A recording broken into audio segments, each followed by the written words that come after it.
Next is council, item number 24. Item number 24, we have a presentation.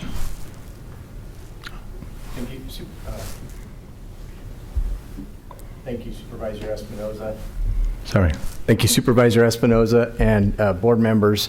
As you know, during the March 31st board meeting, the board received several emails raising concerns about residential tenants and potential evictions during the public health crisis. As you know, the laws and executive orders and other various rules have been shifting quite a bit since March 16th and through March 31st. So our office was asked to give a presentation on what the existing protections for residential tenants are in the state of California. And Tom Ebersol, our Chief Deputy County Counsel, volunteered to give that presentation today. So, Welcome, Tom. Thank you. Good afternoon, Chair and members of the Board of Supervisors. I don't remember volunteering for this, so I'm sure Forrest's much clearer than mine. Today I'm going to speak fairly briefly about a number of protections that have been placed, that have been put in place to help the Merced County residents with respect to their rent assistance and keeping them from losing their housing, especially at this very important time. As your County Counsel, Forrest Hansen, mentioned, a lot of emails have come forward. The board has been presented with questions and about protections for the tenants. Supervisor Lohr requested that this matter be put on this agenda for the board to make some considerations. The very first slide I'm going to talk about is Governor Gavin Newsom's Executive Order N-2820 on Monday, March 16th, 2020, Governor Newsom signed Executive Order N-2820. This order, among other things, authorizes local governments to consider actions to halt evictions and foreclosures if the reason for the default arises from a COVID-19 related income loss. And that loss includes reduction of income from reduction of hours or loss of a job or even offset because of increased medical expenses. As noted on the slide, the order requests that financial institutions halt judicial foreclosures and evictions if the reason of default arises from these same COVID-19 related issues. The order asks the Department of Business and Oversight to work with financial institutions to consider alternatives to foreclosures. Subsequent to this, a number of, and I think virtually all of the national banks have come forward and said that they have every intention on working with homeowners with respect to these issues. Just over 10 days after that executive order, on Friday, March 27th, Governor Newsom signed Executive Order N-3720. This order added some protections to tenants that were not addressed in the March 16th order. Specifically, this order extended the time that a tenant had to respond to an unlawful detainer action for an additional 60 days while the order was in effect. Order N-3720 listed 3 criteria that a tenant had to comply with in order to be entitled to the protections of this order. They are: 1, that the tenant paid rent prior to March 27, 2020 pursuant to an agreement with the landlord. Secondly, that the tenant notified the landlord in writing either before the rent was due or within 7 days of the rent being due that the tenant needed to delay all or some of the rent due to COVID-19 related reasons. And 3, that the tenant is required to provide sufficient evidence to demonstrate that the inability to pay all or part of the rent was due to the current crisis, and that would be like pay stubs or bank statements. This order prohibits the enforcement of a writ to evict the tenant from the dwelling if that tenant met the criteria listed above. This order does not address interest or late fees for missed or late rent payments. On Friday, March 27th, 2020, the same day that Governor Newsom signed Executive Order N-3720, President Donald Trump signed into law the Federal Coronavirus Aid, Relief, and Economic Security, or CARES Act. This act includes, among other things, mortgage payment forbearance. for homeowners. It also provides that for a period of 120 days from enactment, no legal eviction proceedings may be initiated on all properties that fall within the federally covered housing programs or federally backed mortgages. The CARES Act prohibits landlords from charging fees or penalties to tenants as a result of late payments of rent, and the CARES Act also prohibits any what's called a notice to vacate from being served during this 120-day period. The Judicial Council of California is a policy-making body of the California courts, the largest court system in the nation. Under the leadership of the Chief Justice and in accordance with the California Constitution, the council is responsible for ensuring the consistent, independent, impartial, and accessible administration of justice. On April 6, 2020, the California Judicial Council issued 11 new temporary emergency rules to ensure that the pandemic doesn't interfere with due process. The rule that we care about today for our discussion is Rule Number 1.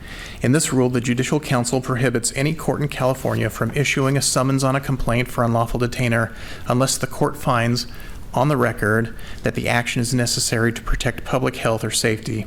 This rule remains in effect for 90 days after the governor declares that the state of emergency related to COVID-19 is lifted or until it is amended by the Judicial Council.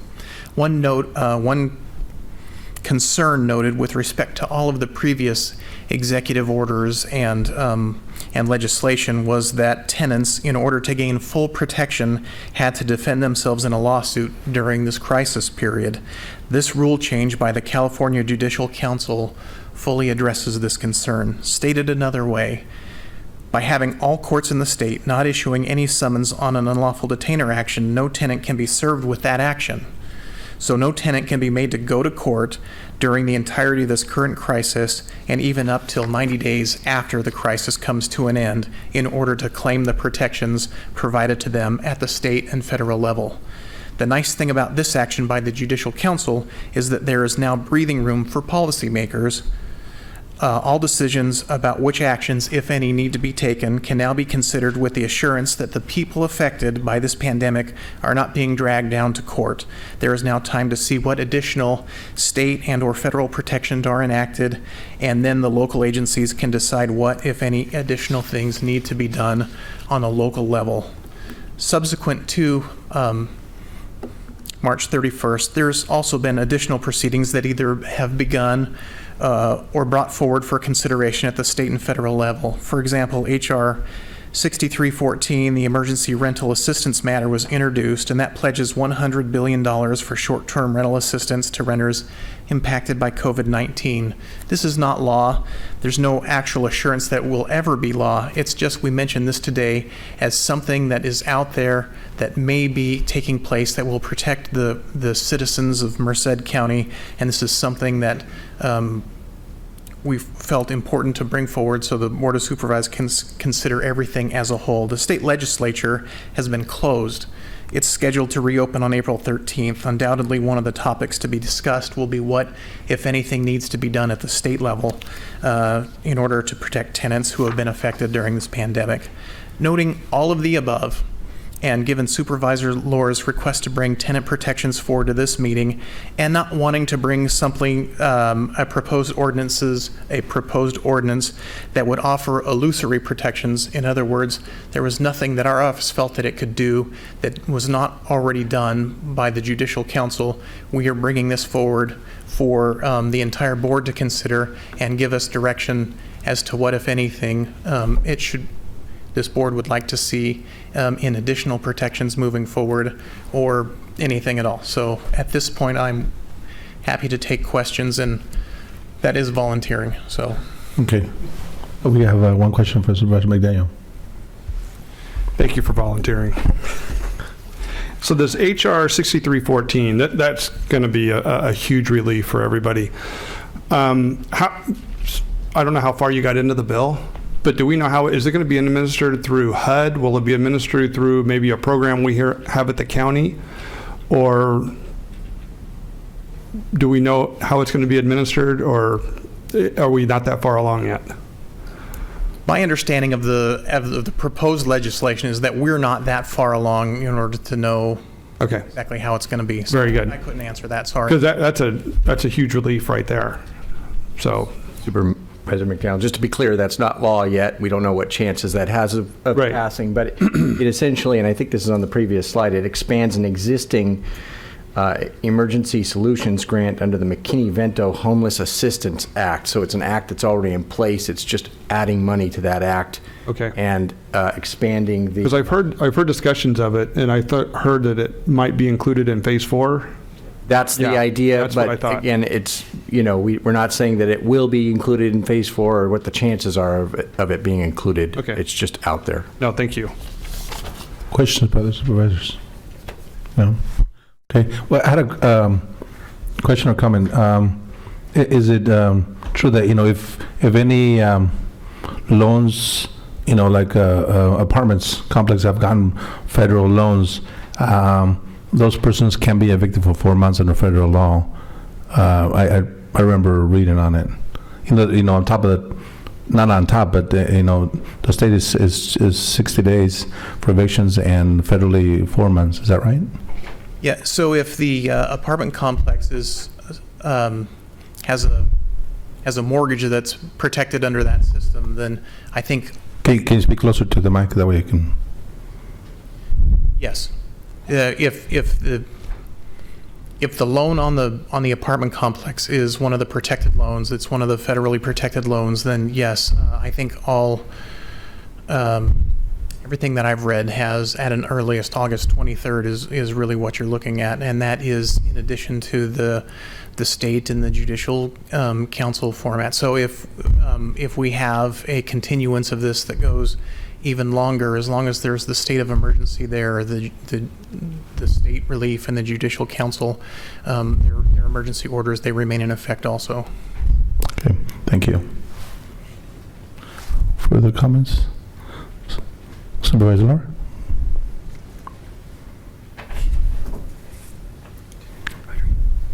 Oh, sorry. Oh, you know what? Let me go to Supervisor Pereira was first. Go ahead. No? Okay. Go ahead, Supervisor Laura. Thank you. We didn't receive this information in advance, so as you all know, I like to review it, look at all the options, right, and think about what's there, what could be missing, and what we could do.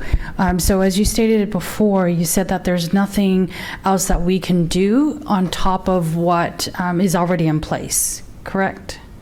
If that's what I said, I didn't mean to. What I understood, the direction moving forward was we've got to protect our Merced County tenants from being evicted in the middle of this crisis, and a lot of people, understandably, don't want them being drugged down to court during the pendency of this as well, because not all residents are sophisticated enough to know what all of these protections are, and it's really unfair for them to have to go through all of that. And that made a lot of sense to, I think, everyone in our office.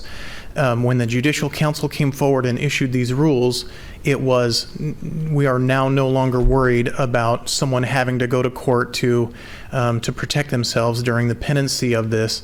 And the instruction that we had early on was, we want to keep these evictions from moving forward. Now that's not really what our concern is, at least our office's understanding was that's not what your concern was anymore. So we kept this on the agenda for you to address any additional concerns that you might have, or the board as a whole to give staff direction moving forward. So it was put as a placeholder, essentially, so the board can consider in an open and public forum what, if anything, it would like to do moving forward. And there's plenty of time for consideration, and we're not worried about, again, a tenant being drugged down to court in the middle of this pandemic and having to navigate the shortened time frame of an unlawful detainer action. I hope I answered your question. Yes, thank you. I know that this information can be found on multiple websites. Is this available currently on Merced County's website? And if not, can it be? Thank you. And I'd like to include this as a piece of our COVID-19 maybe not a part of the COVID-19 presentation going in our next meeting, but as a topic that the board hears updates on, so that we can educate and we can inform our constituents who have concerns around meeting their housing needs.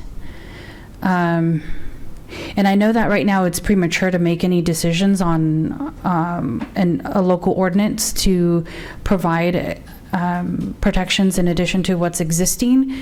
But I would like for the board to continue hearing updates at the upcoming board meetings on these developments, so that we hear it and the community hears it. And if there's any gaps that are missing, that we can consider as well. Does that make sense? I see a blank face.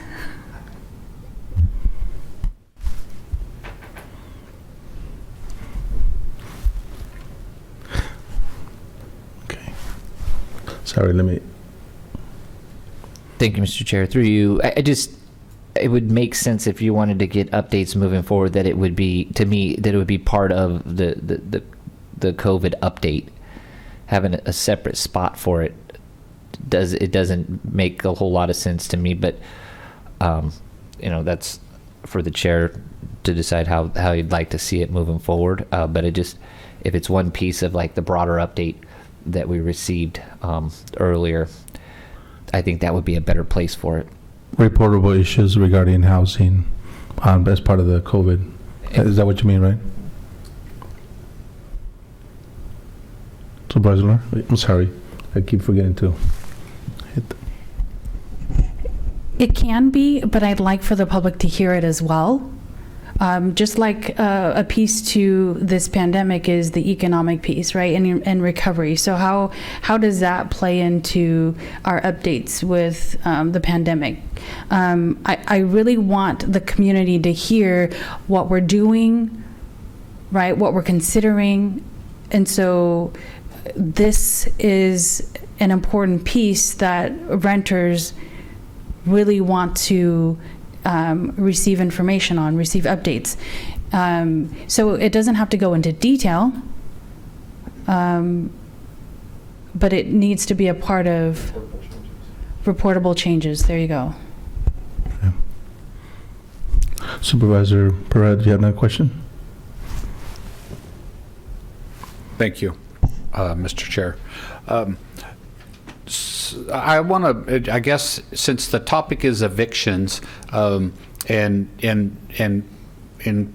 I guess along with rent, it's something that the public needs to know is that your rent is due, whether you pay it now or you pay it later. That rent is not forgiven, and I just want us to be cognizant of that, because if you don't pay your rent today, right, sometime down the road, you're going to have to pay 2 rents. And so as people are getting their stimulus checks or are getting a bump in their unemployment or all these situations that allow people to have an income, is that, that ultimately your rent is due. And I don't want people to, I've already had a couple people say, well, my rent's forgiven. It isn't forgiven, and I'm afraid that this dialogue about stopping evictions may have people feeling like they don't have to pay the rent and they're not going to get kicked out of their home. And although we don't want anybody to get kicked out of their home, but they also have a responsibility to the contractor that they have with their landlord.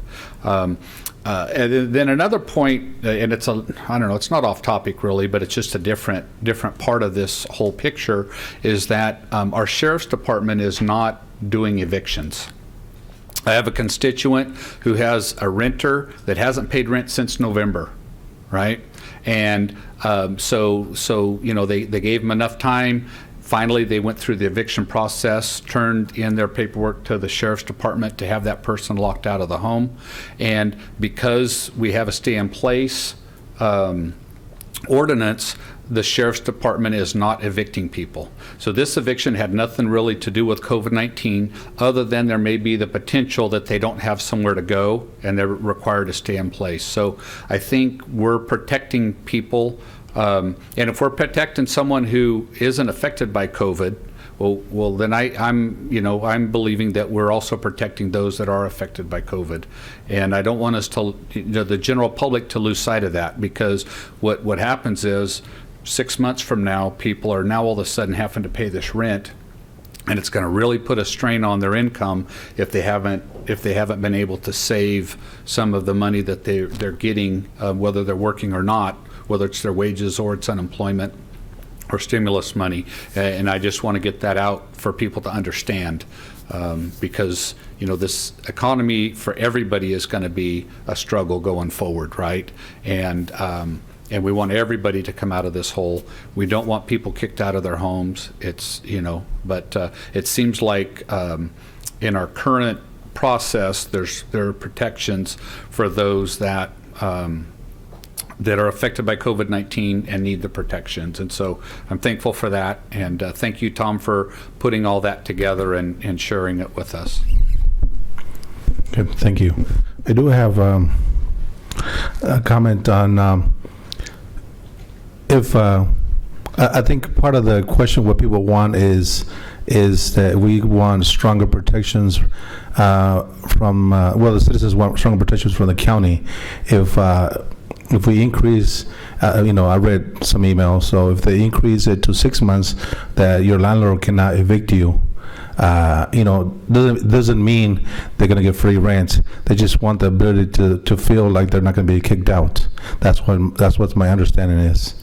And they would like to have that ability to save 6 months. You're comfortable. You would be able to get your, if you're not working that much, at least be allowed to make up that rent. I know whether it takes another 6 months or a year to repay that rent, but in no way am I saying anybody should be getting free rent. I called my mortgage lender and asked for a skip a payment, but I was just trying out, see what they would tell me, and they said they would gladly do a forbearance where I would make up that payment within, if it's 4 or 6 or 6 months or a year.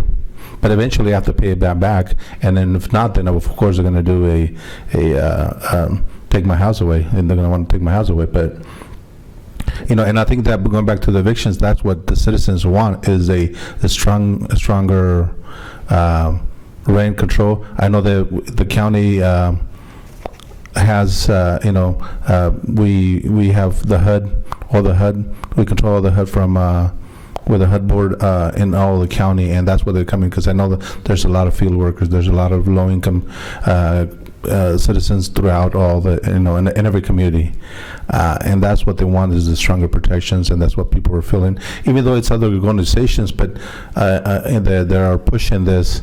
I understand their feelings. I've grew up on the farm field. I did a lot of field work, so I understand. Landlords are going to evict people no matter what. I'm a landlord myself. I have 2 apartments, and if I say, well, if I can lose one payment, that's okay. But a lot of people can't. There's nowhere to go anyway. If people are getting evicted, there's nowhere in Merced County that there's hardly. When I put up a for rent sign, I got 30 calls right away. So I understand that people are desperate. People want to pay up front, 1 or 2 months ahead of time, because in desperation that they can't find me. A family told me that, they 4 or 5 people were living in 1 bedroom, the whole family, because they can't find any full house, 2-3 bedroom house. So I understand that. And my question, Tom, is the county can go ahead and to Forest as well. We can make stricter, I guess, ordinance, right, where it would be 6 months instead of 2 months. We can, besides that, or of course anywhere the county controls, right? Decision for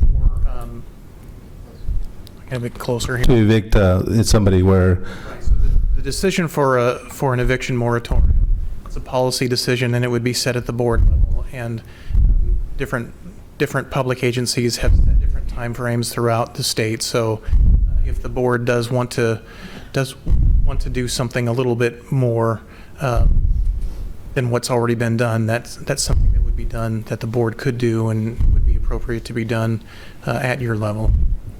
okay. Yeah, that's my understanding is, but I just want to make sure that I was right. You know, it'd be up to us if we put on the agenda that anywhere in the county outside the cities, we could, does that include the cities? I don't think so, right? The cities are separate. I've actually seen it done both ways throughout the state. So some counties do not include cities. Some counties actually expressly include cities. So that will affect your city and county relationship also. So you will it would have to be done at the board level and state. I'm not answering your question, sorry. Okay, no, but I understand. But I think that's what the cities are for. The city councils are there. We don't want to do an encumbrance on the cities, but anything that we would do, I assume, is, you know, for anything outside the cities, and so that the county controls. So that's up to the board, and like I said, if that's something that Supervisor Lowe would like to put on the agenda, you know, I'll be happy to put on the agenda, and, you know, whatever the decision of the board, that'd be okay with me. But I just want to make sure that the citizens have the understanding that we're not trying to that they don't have to pay any rent at all. This is not it. And then there's always people that are trying to take advantage of not paying, and then they're moving from one place to another, and sometimes they don't care about paying. I think a lot of landlords have experienced that, but also too, you have good people that want to make a living, and then all they care is about providing a shelter for their family. So, any further questions from the supervisors? I'm sorry. Go ahead, Supervisor Burra. Tom, I don't know if this is an unfair question. If it is, just say I don't know at this time. But going forward, if say a renter has not paid rent for 2 months because of their circumstances during the COVID-19, then do we know, like at the end of the 120 days, when they need to start making their rent again, is there any parameters that explain how that works or doesn't work?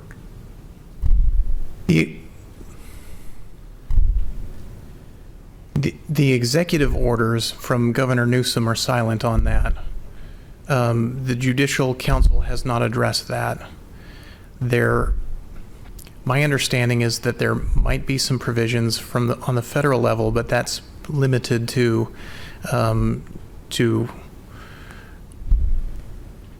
that's limited to mortgages controlled or that fall within those parameters.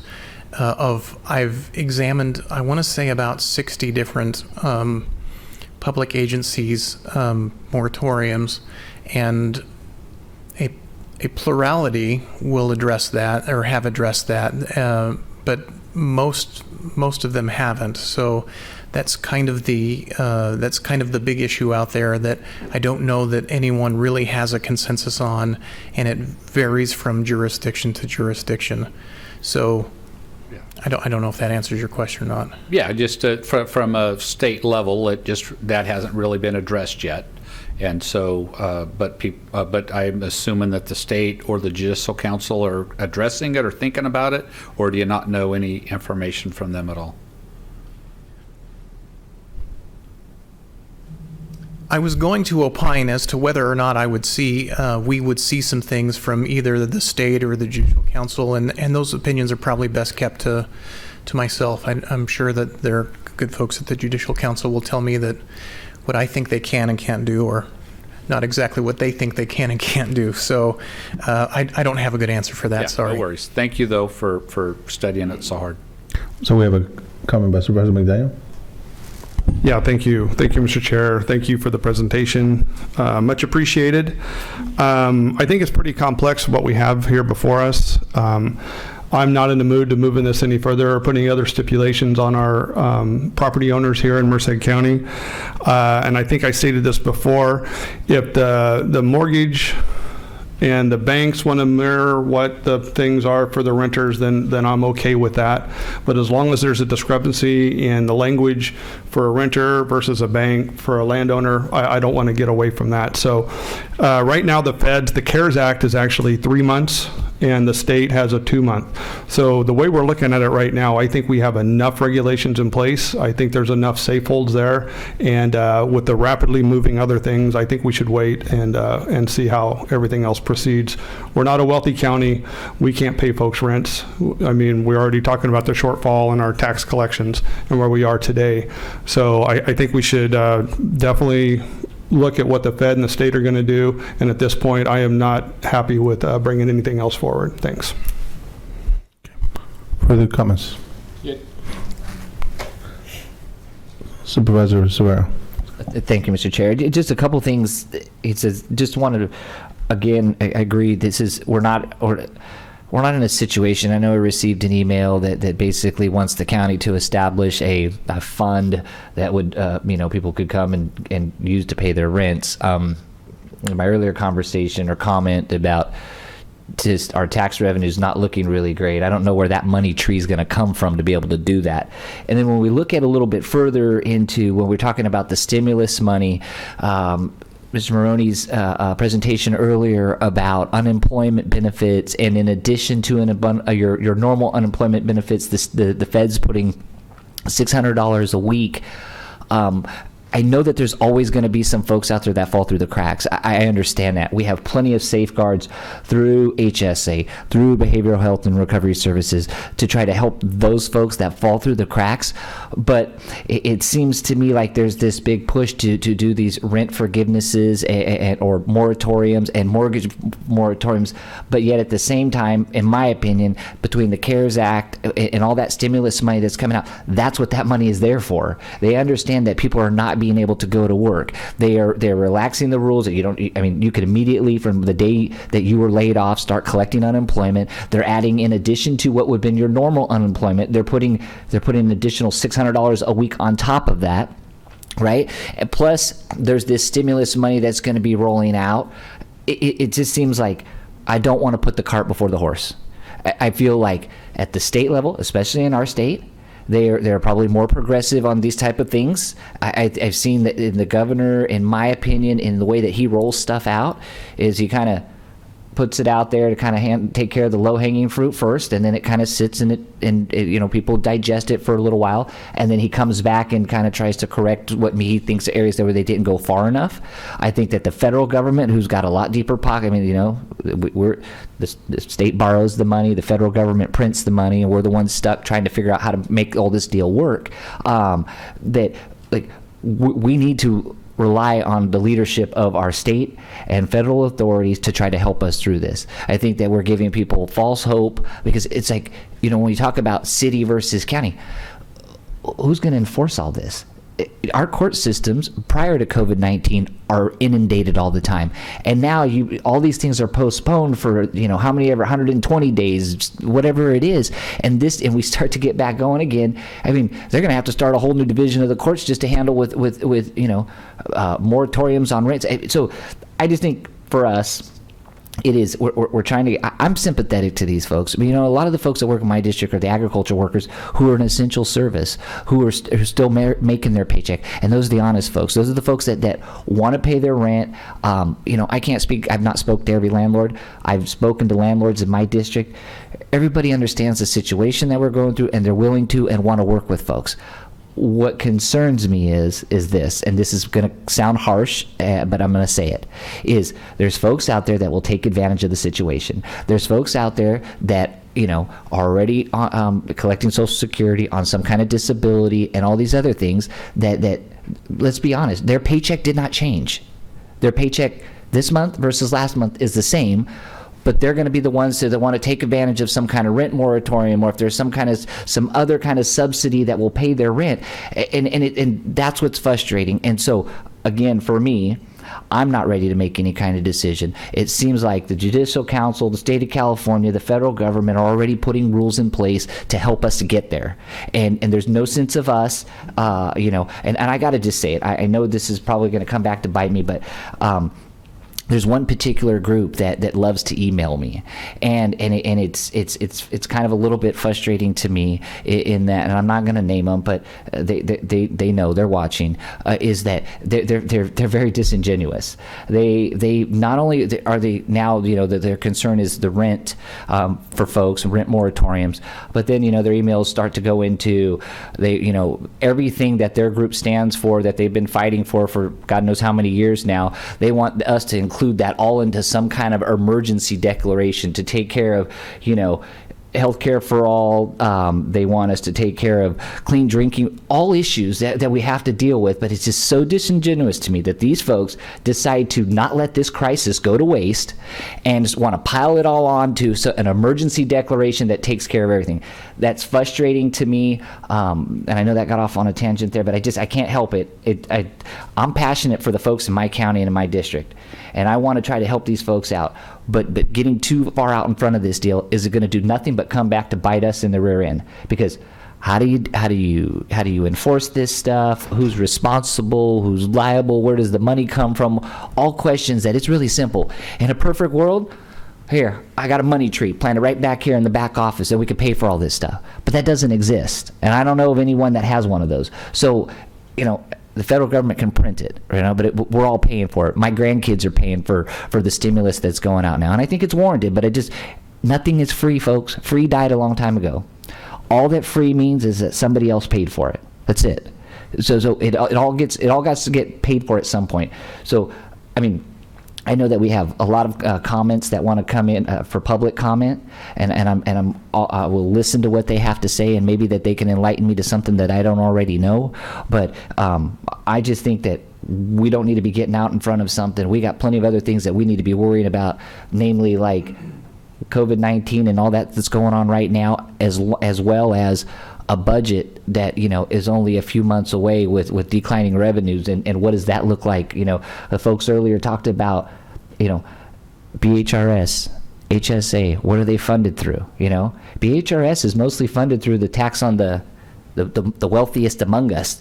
Well, the wealthiest among us, their pocketbooks are hurting right now too. The economy that makes them their wealth got shut down. What's that going to look like for them in the next budget? There's a lot of moving parts to this, and again, I just think that we need to not get out in front of things that right now. We'll just kind of play them out. Thank you for letting me make my comments. Supervisor Pereira. Yes, Mr. Chair. So I would just, in my thoughts, this is just kind of wrapping up for me and for my constituents. First of all, your rent is due, and if you can pay it, you should pay it, right? You are responsible for your family and your household. With that being said, if there are some circumstances where you've been affected and you can't make your rent, and you believe that I could help you, please reach out to me. I'm willing to hear your situation and try to find a solution if I can. And so, I give out my personal cell phones on the county website, and my email is there as well. So look me up if you believe I can help you and you're in a spot where you don't know how to get out of it. So thank you, Mr. Chair. Thank you. I know we have questions, voicemails. 10 voicemails received, 2 require Spanish translation, and 19 emails received. Has that number changed, or is it still the same? Still the same? Okay, go ahead. This is an email from Toa Trong. Dear Merced City Council, my name is Toa Trong. I am a third-year student at UC Merced. I am writing to you regarding the eviction moratorium because I believe that this pandemic has affected many individuals and families in so many aspects, especially having the most impact on financials. Many of my friends have lost their jobs and are struggling to pay rent because that was their only source of income. Their families back home are also struggling for the same reason and are unable to help them pay. This is also the same case for me. My family is low income and my parents have many other bills that they are responsible in paying. I believe this eviction moratorium will help relieve that pressure and stress that many tenants in Merced County have been experiencing. Many of these tenants are college students just like me who have lost their jobs and do not want to place this financial burden onto our families back home when there is already a lot on their plate. I ask that you please take this into consideration, and although we are in difficult times, There is always something we could do to help one another out and stay positive. This eviction moratorium will be great news for many families and students in Merced County during this difficult time. Thank you for your time and understanding. This is an email from Bill Baker, HomeNet Realty. To whom it may concern, I own and operate a property management company in Merced, and I personally own rental homes in Merced and Atwater. I and all the owners I represent are compassionate, responsible landlords with varying degrees of liabilities with reference to the properties we own, i.e., mortgages, insurance, maintenance, utilities, taxes, and other fees that do not go away if a tenant fails to pay their rent. At least for my business, every single owner has come to the same agreement, and that is if any of our tenants are unable to pay rent due to a direct result of the COVID-19 pandemic, we will work with them either by discounting, delaying, or even in some special cases, forgiving their rent temporarily to assist them in getting through this difficult time. The federal government has offered to every single citizen funds to help pay for necessary essentials of life, including but not limited to housing. We are working with tenants who are waiting for those funds. The state has mandated a moratorium on unlawful detainers, evictions. Individual entities like cities and counties do not need to elaborate on this mandate. Doing so will only lead to even more unnecessary adverse economic conditions that are already close to being unsustainable. Further mandates will open the door to fraud and abuse. Some tenants who can or have been compensated by the federal government to pay their rent will use the pandemic as an excuse to stop paying their rent. It's already happening, but for now it's minimal. With one mortgage, other costs associated with ownership payment becomes due and can't be paid. The unintended ripple effect will lead to less available housing and more homelessness for our communities. Providing housing during this crisis puts all of our industry, real estate, in the category of essential businesses. This is a very difficult time in our history, one like we have never experienced before. I am encouraged by the response of everyday people and businesses. For the most part, we are revisiting that great American spirit of compassion and unity. It's alive and well here in Merced County. In closing, I believe you have the best intentions. However, sometimes the initial reaction to a problem is often worse than the problem itself. I believe this is one of those times. Thank you for your attention to my concerns, and may we all get through this soon. God bless you and keep you all safe. This is an email from Mallory Carter, Tenant Realty Group. The eviction process is already rather long and drawn out. Putting additional hardships on the process doesn't really help anyone. Many of the rentals in Merced are the sole source of income for and are often owned by older retirees. As a blanket solution is not going to hurt as many as possible, possibly more than it helps. Mercedes demographic has so many essential employees and those on government assistance. I think a closer look at the percentage and number who need help with rent is required before making a decision. Alan Siatsima, AGS Real Estate. Dear Board, it is my understanding you will be discussing COVID-19 related tenant protections at your next meeting. On March 27th, Governor Newsom signed Executive Order N3720, which placed a statewide moratorium on eviction of certain tenants from residences for non-payment of rent. Having reviewed the order, I find it both reasonable and fair in its protections for tenants. And if pandemic conditions warrant it, I believe the governor will extend its duration.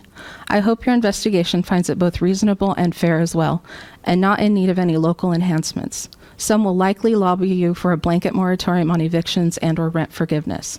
Both actions would be recklessly irresponsible.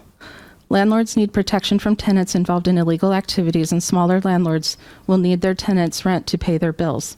Would the county consider a moratorium on property taxes or a waiver of late payment fees on these taxes, or forgiveness of the debt for those landlords or property owners? Of course not. There needs to be a balance. Thank you for your consideration. We received a voicemail.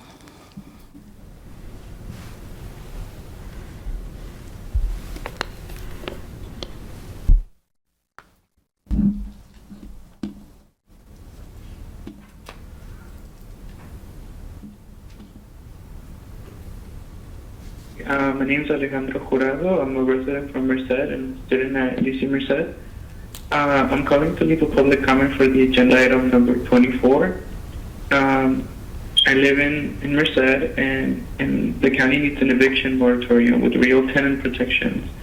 So I'm a student, and I'm currently the only one employed in my family, so I have to support in all financial needs, and I know that we're struggling. And a lot of other families are struggling to make rent, and if they can't cover rent, then they're short on bills for groceries or other essential things. So, we really need leadership from y'all to be able to pass and protect our community. So please, you have the power to do right. Keep your communities in mind, and know that this is a benefit for everyone, that if this isn't done, y'all are going to have to take other steps to protect the communities who are harmed by your non-action. Thank you, and have a good day.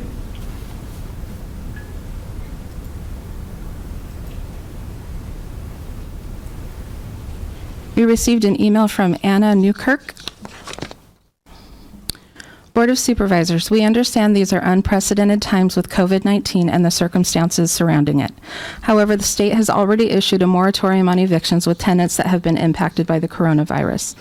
We are hearing cases in which tenants are trying to take advantage of the coronavirus pandemic and are stating they can't pay rent even though they're financially sound. Furthermore, if tenants are destroying a property during these times, nothing can be done. Lastly, the coronavirus outbreak has drastically affected the real estate market. We completely understand it's affected numerous segments of the economy. We were recently declared an essential business as the sale of a house has a trickle-down effect on the economy. We're concerned with more local restrictions. This will deter property investors even more, which will further hurt our local economy. The Great Recession was a prime example. We are sympathetic to the hard circumstances you have to deal with, and we want you to know we are talking to our realtors every day about staying home as much as possible and following CDC guidelines. We respectfully ask that you refrain from adding further complications to the eviction moratoriums already in place.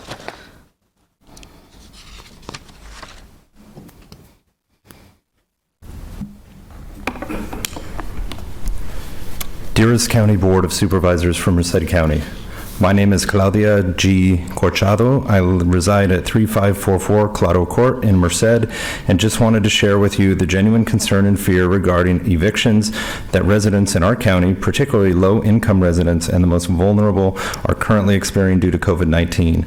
Their fear of not being able to pay their rent next month because, 1, mom works for herself as a house cleaner and social distancing has forced her clients to stay home and no longer need her services at this time. 2, daughter, 19, was laid off from Black Bear Diner. 3, son, 21, was also laid off from a meat market store. 4, father received notice that he too will be laid off in a couple of weeks.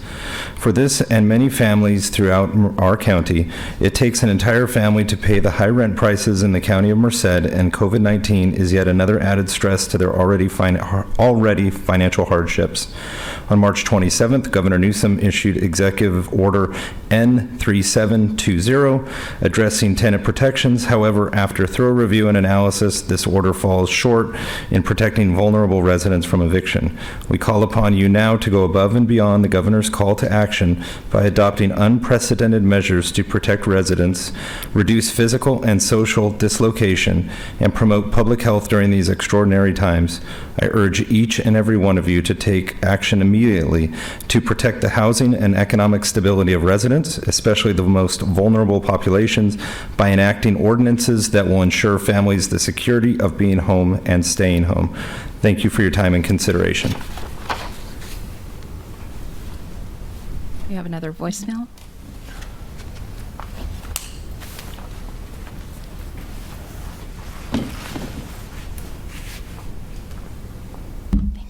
Buenas tardes, mi nombre es Armanda Ruiz, vivo en Los Baños, California. Estoy hablando referente al tema 24 Oh, I'm sorry. Just let it go just a little bit more.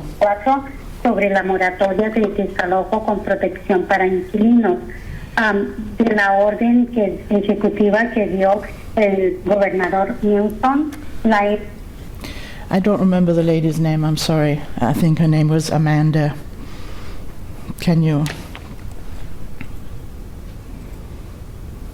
Buenas tardes, mi nombre es Armanda Ruiz, vivo en Los Baños, California. Hello, my name is Armanda Ruiz, and I live in Los Baños, and I'm calling about the moratorium issue that has been put forward by the governor. El tema 24 sobre la moratoria de desalojo con protección para inquilinos. de la orden ejecutiva que dio el gobernador Newsom, la N3720. Estoy pidiendo que sea más accesible, que nos den más posibilidades.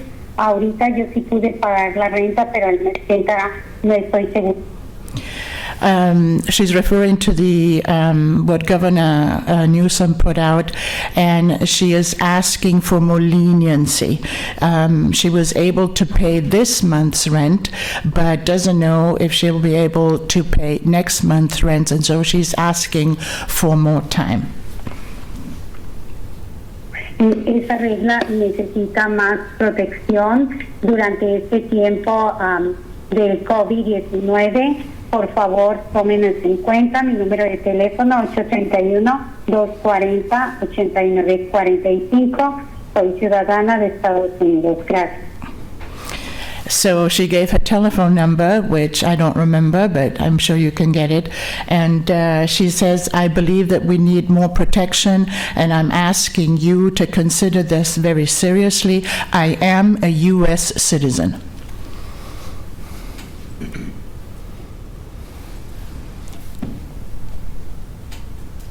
Is there another one? No. Okay.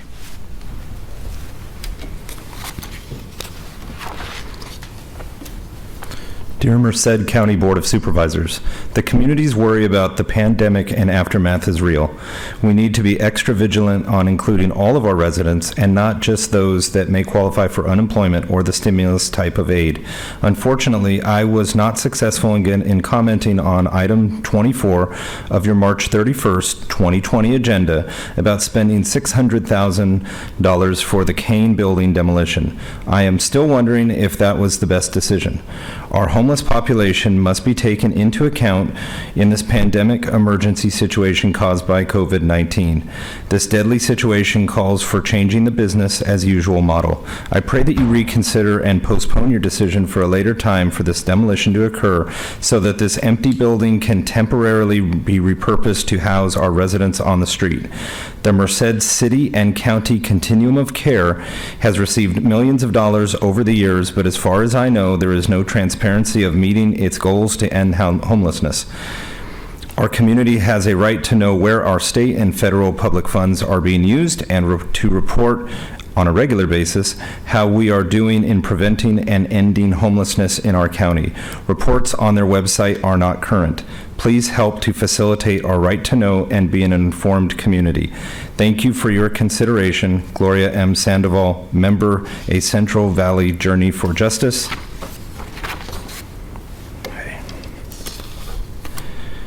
Supervisors, this outright assault on property rights is not necessary. The state of California and Washington, D.C. have already put safeguards in place. Here are a couple of facts. Most rentals owned in Merced County are owned by individuals, not corporations. These folks rely on rental income for retirement and to pay bills. 2, this action would cease multifamily development. 3, Merced already has a 1% vacancy rate. This would make it worse. 4, evictions are already in place, even for evictions prior to the moratorium. For example, I have an 84-year-old client who owns a rental on Aspen in Merced that we got an approved eviction order for prior to the moratorium. Sheriff Warnke told me even though we got order prior to moratorium, he can't evict. So this 84-year-old woman who relies on rental income to pay her bills cannot do anything. Simply not fair. 5, if landlords want to work with a reduced rent, then spread it out over the next 12 months. We are fine with that. But total ban on evictions is irresponsible. Andy Krotik, Local Government Recommending Committee Chairman. My name is Juan Duran from Winton. I strongly urge the elected officials of the board to pass a strong moratorium on evictions to protect those most vulnerable in our community. This will allow your constituents to follow shelter-in-place orders by Governor Newsom to slow the spread. Merced County is already falling behind other counties, and we do not have the capacity to accommodate Mercedians at the hospital should we see a sudden spike in COVID-19 cases. Stop evictions now. My name is Jalen Cruz, and I live in Merced. I urge Merced County Supervisors pass a suspension on evictions to keep families safe and in their home. During this pandemic, we need to center the health of all people. Many people have lost their job or are not getting hazardous pay. Removing families from the safety of their home during a pandemic would be unjust and would undo proactive measures that our city is trying to implement.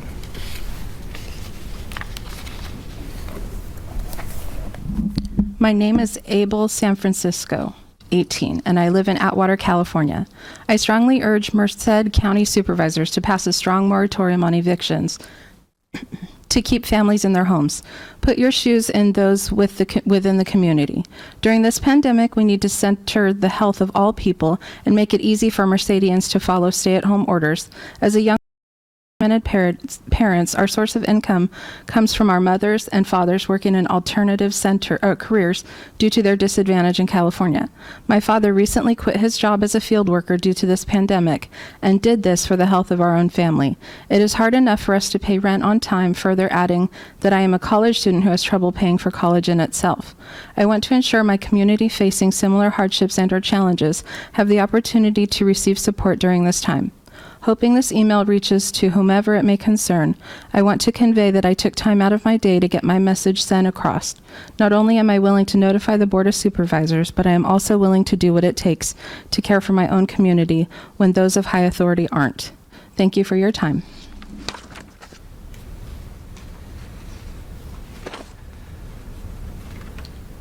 I am writing this in response to item number 24. The idea of a rent moratorium is a direct assault on property rights. It is harmful and heartless.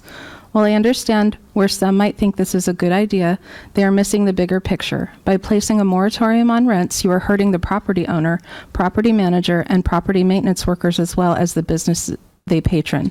Right now is not the time to hurt people any more than they are already being hurt by this global pandemic. Many landlords in Merced County are retirees who depend on this income to survive. They are already living in fear because of COVID-19, and now some would have them live in fear of trying to pay their bills. The governor has already issued an order which bans evictions until 90 days after the state of emergency is lifted. There must be another way. Thank you. Brian Raymond, Merced County Association of Realtors Government Affairs Director.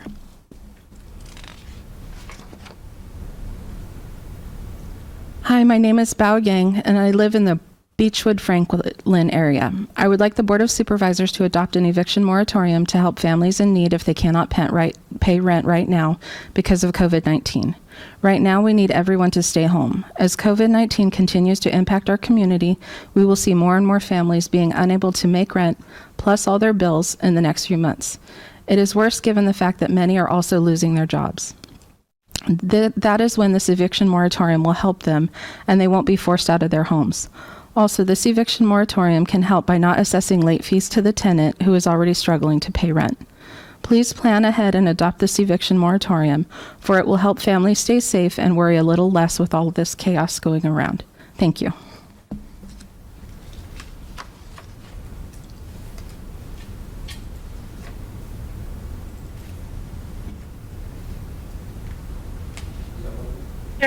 I'm calling to leave a public comment for agenda item number 24. I live in Oakland, California, and I'm a Merced.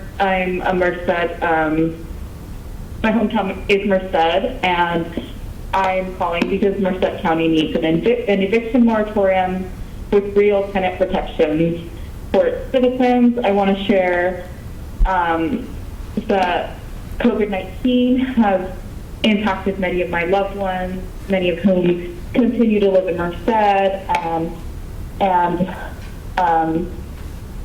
folks are really putting themselves at risk by continuing to work in order to maintain a home, and I believe that's unjust, unfair, and inhumane in many ways. Governor Newsom's Executive Order N3720 and California's Judicial Council Order are not enough. We're looking for you and your leadership to protect families and to protect the health of Merced County and those who need it the most. This is an issue of life and death for many, as we're seeing around the country. So I just want to say that you have the power to do the right thing, So remember that, remember the people who voted for you, and pass an eviction moratorium so that more people are able to stay home and save lives. Like the way that things are in New York and in bigger cities is really scary, and we could really do a lot by protecting people early on. Thank you.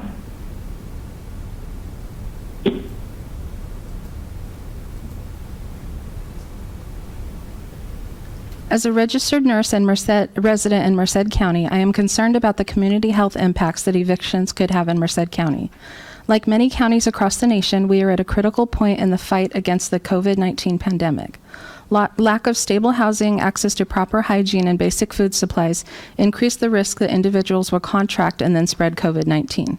Evictions will increase the number of individuals living on the streets of Merced, Atwater, Los Banos, as well as other cities and towns, including the unincorporated areas. Without accessible bathroom access, people will not be able to wash their hands frequently, which is the first line of defense against the spread of the disease. The second line of the defense is social distancing. Individuals living on the streets come together for safety, to share information and food, and for emotional support. The third defense is the ability to quarantine or isolate individuals with mild or moderate disease from others for at least 14 days after diagnosis. Since March 22nd, when Public Health reported the first positive COVID-19 case, cases have continued to rise to 33 on the east side of the county and 32 on the west side.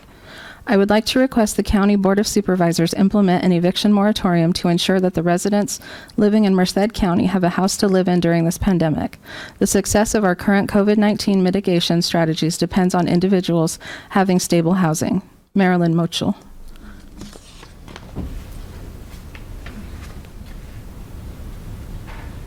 Good afternoon, board members. My name is Alejandro Carrillo. I am a resident of the city of Merced, but through my work, I work with about 150 families from all throughout Merced County. These include the communities of Santa Nella, Delhi, and other small incorporated communities. I recently spoke with a family in Dos Palos that let me know their neighbor, a farm worker, was laid off.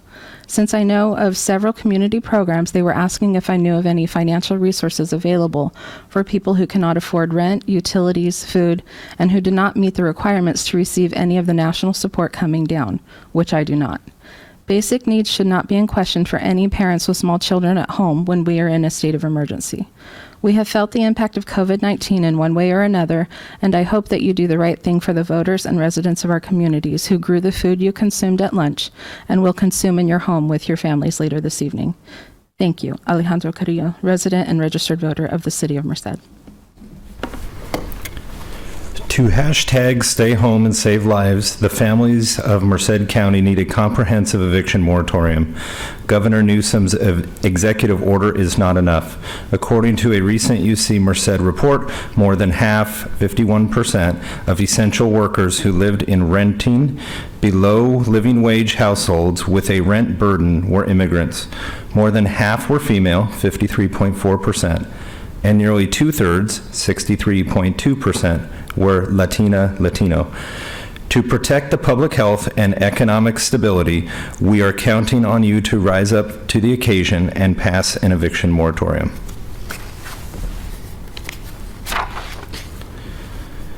My name is Brenda, and I live in Merced. I am a queer, trans, disabled worker of color. I've worked many low-wage jobs and am concerned about supervisors not understanding their constituency or which communities labor for their lifestyle. Please pass an eviction moratorium for all of Merced County. Many nonprofits are reaching out to you with guidance and support. You have the power to do the right thing. Fail to act is to fail to lead, and people will die. We are all scared. Please do the right thing. Brenda Angelica.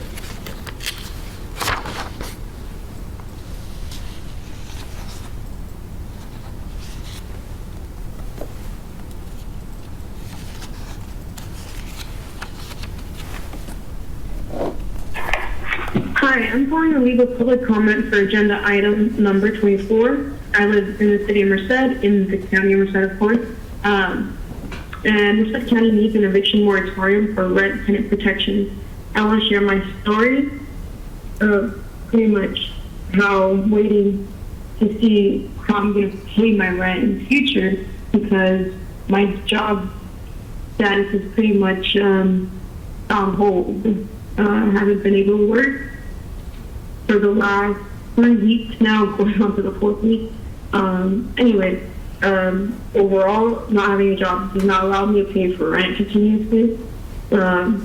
It would just help as not even just one person, but I know many people share similar stories as mine that can no longer work and are concerned about how rent will be paid in the future. Governor Newsom's executive order N3720 and California's judicial council order are not enough, and we need to push harder, and we are looking to you for leadership in Merced to protect families and to protect the health of Merced County. This is an issue of life and death. You have the power to do the right thing. You see people already on the street. Don't ignore the people that are close to getting there. Pass an eviction moratorium so people are able to stay at home and save lives. Sorry.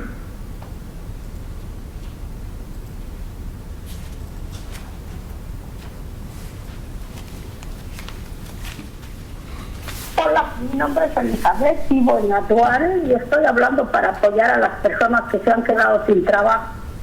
Hello, my name is Elizabeth, and I am calling from Atwater, and I'm calling to support the people that have lost their jobs. Dar su vivienda, porque no es justo que las personas que estén en la calle, nada más por haberse quedado sin trabajo, y son las personas que más trabajan y que necesitan más ayuda ahorita. I'm supporting them, that the people that have lost their jobs are the ones that do the most for us and are now in the streets, and so I'm calling to support them.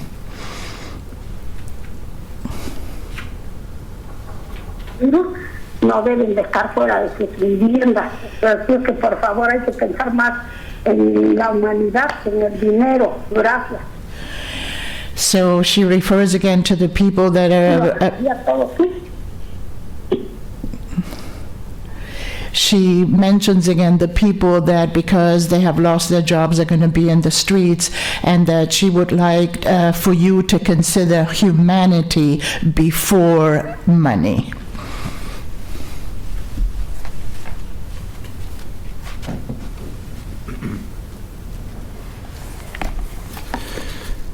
As Merced citizens and property taxpayers, we have witnessed Merced real estate at its worst, both after Castle's closing and in 2008 through 2013, when Merced experienced one of the highest number of foreclosures in our country. The potential economic magnitude of the current scenario, however, is totally unprecedented. For this reason, it is critical that every governmental decision be thoroughly thought through, as the ripple effect can result in far more harm than good. The state remains a vigilant guardian of tenants. 2 landmark tenant rights decisions were approved in just the last 6 months. AB 1482, aka Tenant Protection Act of 2019, and SB 329, Discrimination, Housing, Source of Income. The current state mandate restricting COVID-related evictions goes even further, but is measured and fair. However, any rent debt relief without equal mortgage relief is unfair and potentially disastrous. At minimal, it will affect the health and safety of rental properties in Merced County, property managers, essential local businesses surviving on rents, must employ and pay staff to ensure tenant services. Property owners, also severely impacted, are provided only a forbearance on mortgage debt, no forgiveness. Habitability of rental homes. Remember, contractors and PM staff must be paid to assure this. I would need 250 bullets, not words, to complete our concerns. With about half of all Merced County homes being rentals, this is a serious decision, one that can negatively affect the economic outlook for both local businesses and our tenants for a very long time.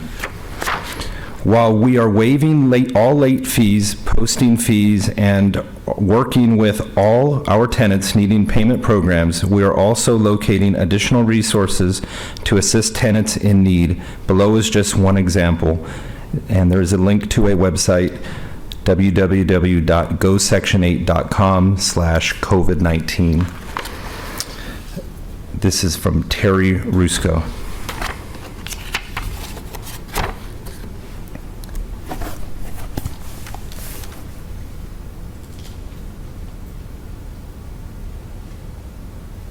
Paul Garcia, an elected official from Delhi Water District in Delhi, California. And I don't know if this item is on the agenda or not, but it was supposed to be from last time. And I would like to comment on it and make my recommendation in regards to a moratorium for the people that are suffering right now from this coronavirus 19, and also that you would consider and having this moratorium for these people that are in need right now, that you, the Board of Supervisors and the state and the federal had a policy in regards to stay-home policy. So, and actually they can't go to work and pay the bills, so be considered, and we're making recommendations that you support them a moratorium for these people to get a waiver for rent. Thank you very much.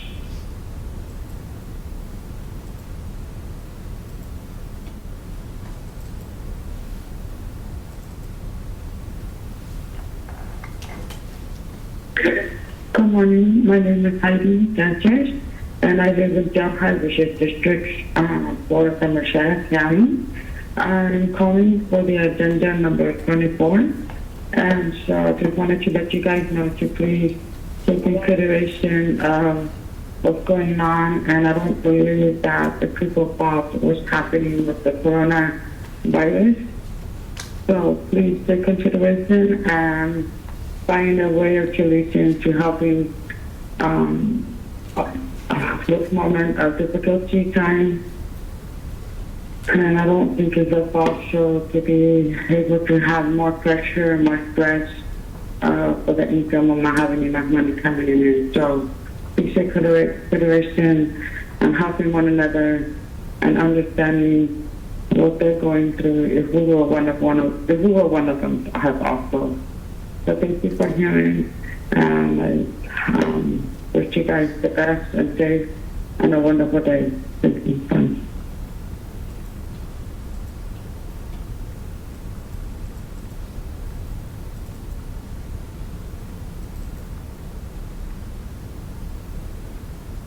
Hello, my name is Giovanna Morales, and I work with Leadership Council. I would like to address item 24 regarding whether additional tenant protections are necessary.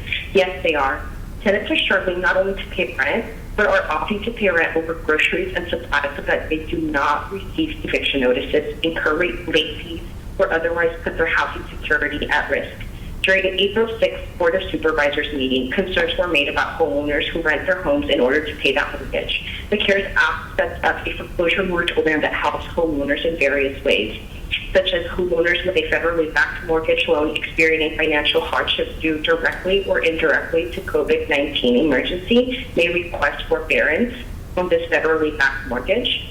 Forbearance is granted for up to 180 days, plus an additional 180 days if requested by the homeowner. During the forbearance period, no fees, penalties, or interest beyond the amount set to pay in the contract will accrue. And the foreclosure moratorium states that the servicer cannot initiate any judicial or non-judicial foreclosure process or execute a foreclosure-related eviction beginning March 18, 2020 for a 60-day period. Not to mention that if they cannot pay the mortgage on the house they are renting, they will not be evicted from this home, unlike tenants who rent. Tenants do not have such protection. Governor Newsom's executive order created confusion and onerous requirements.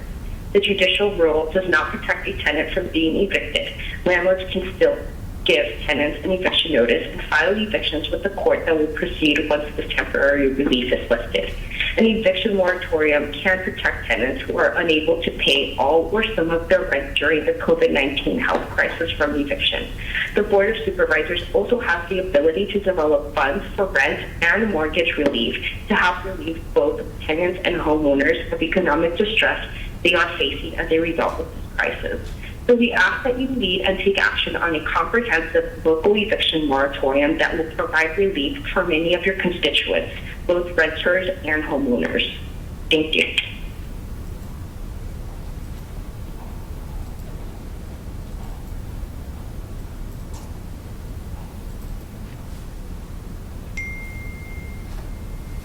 This is for public comment. Good morning, Board Supervisor for the State County. My name is Blanca Lozano. I am a resident in Delhi, California, and community leader. I would like to comment in regards to the President Merced County. They're going through hard times, paying the bills, still suggesting the rent, and mortgage payments, and grocery bills, PG&E, water bills, and insurance cards. Because coronavirus-19 is affecting everybody in Merced County because of the stay-home policy. I would like to see a moratorium and policy for rent, especially for rent waiver of Merced County. I would like to you to read Psalm 91 of the Bible and have compassion of the residents in Merced County. Thank you very much.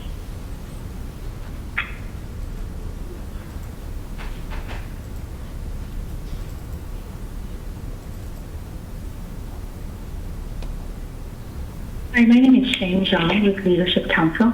I'm commenting on item 24. Thank you for putting item 24 on today's agenda.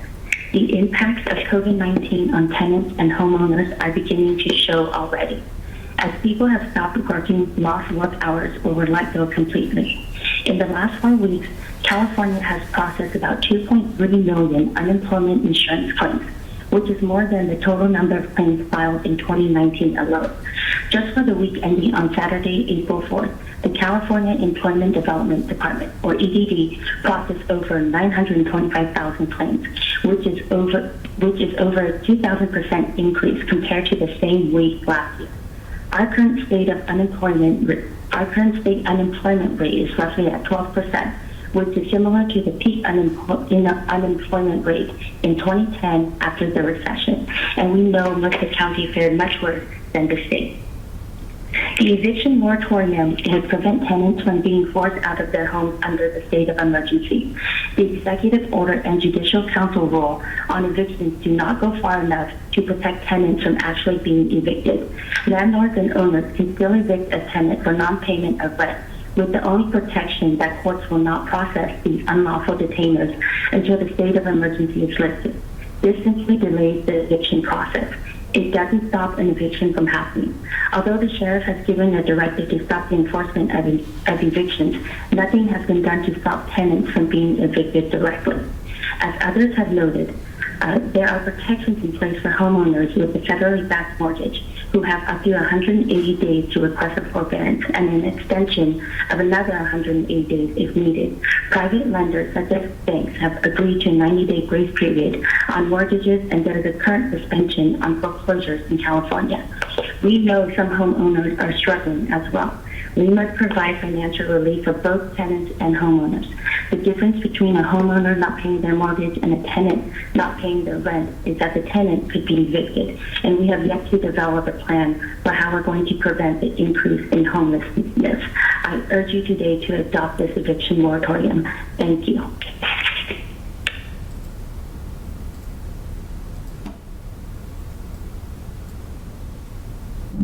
Those are all of the public comments. Thank you. So we'll close public comments. Come back for one comment from Supervisor Pereira.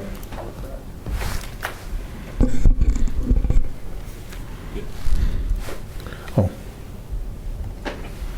Go ahead. Yeah, in listening to the public comments, it seems like they don't know that the sheriff is not evicting. So, ultimately, in today's world, and until this is over, there is a moratorium on evictions. And so, I don't know, I just, staff, if there's some way we can share that with people so they understand where we're at. Because it seems like people are worried about being evicted now, not down the road. You know what I mean? There's a current need.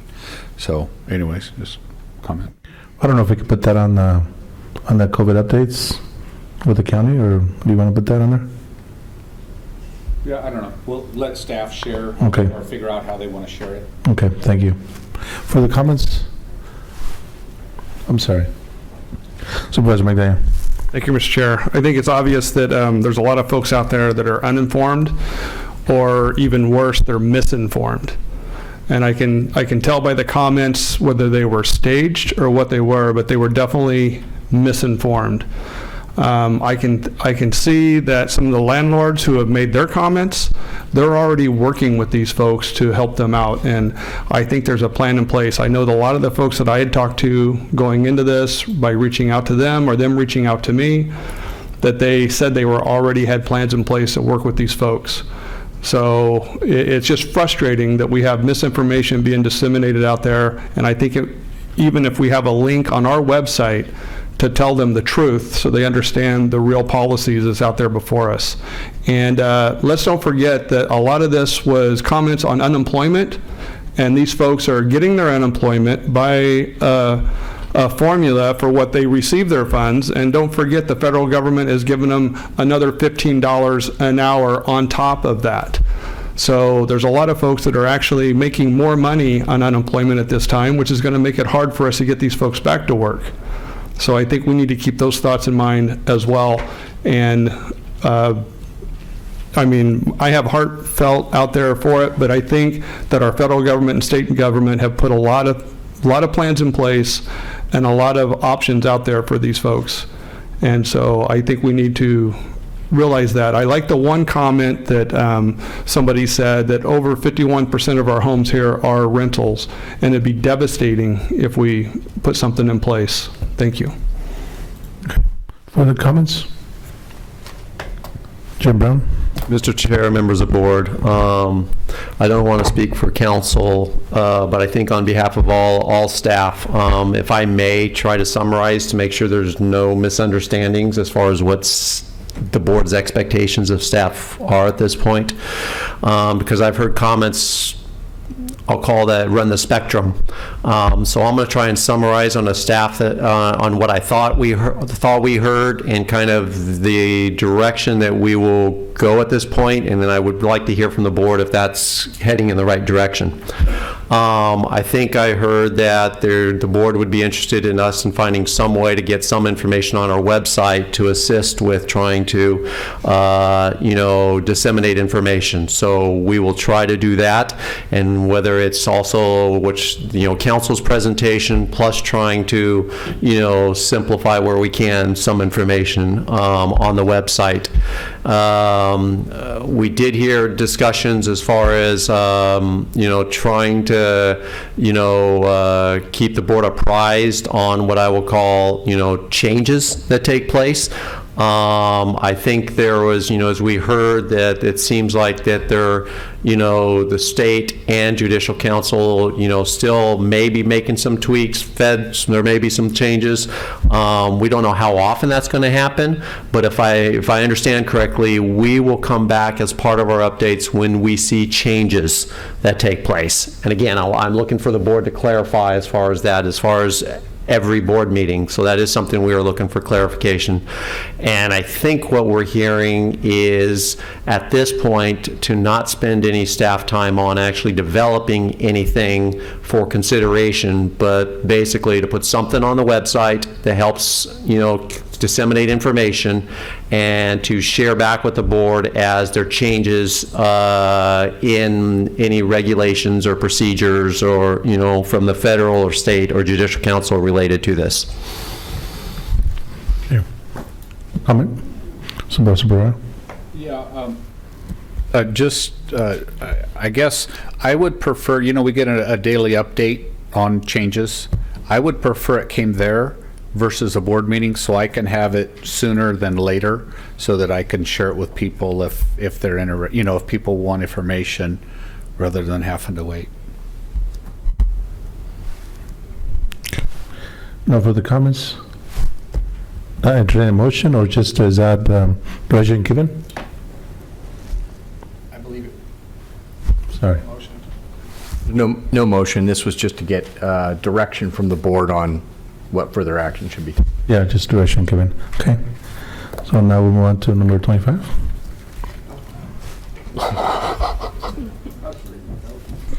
Next is board information and possible action, items number 28 through 34. 25 through 27? Oh, I'm sorry. Board appointments, items 25 through 27. Okay. Any, we gotta change the screen, yeah.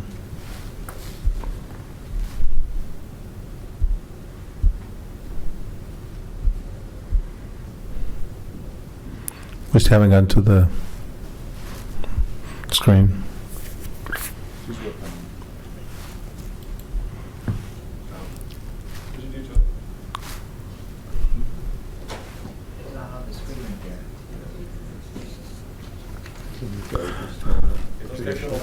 Can you go just traditional?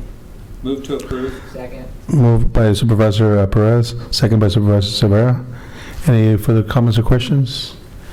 No comments from the public on these items? One? No?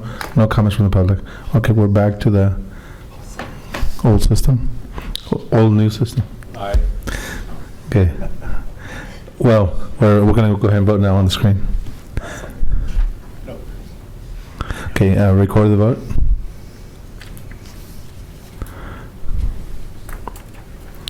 Motion passes 5.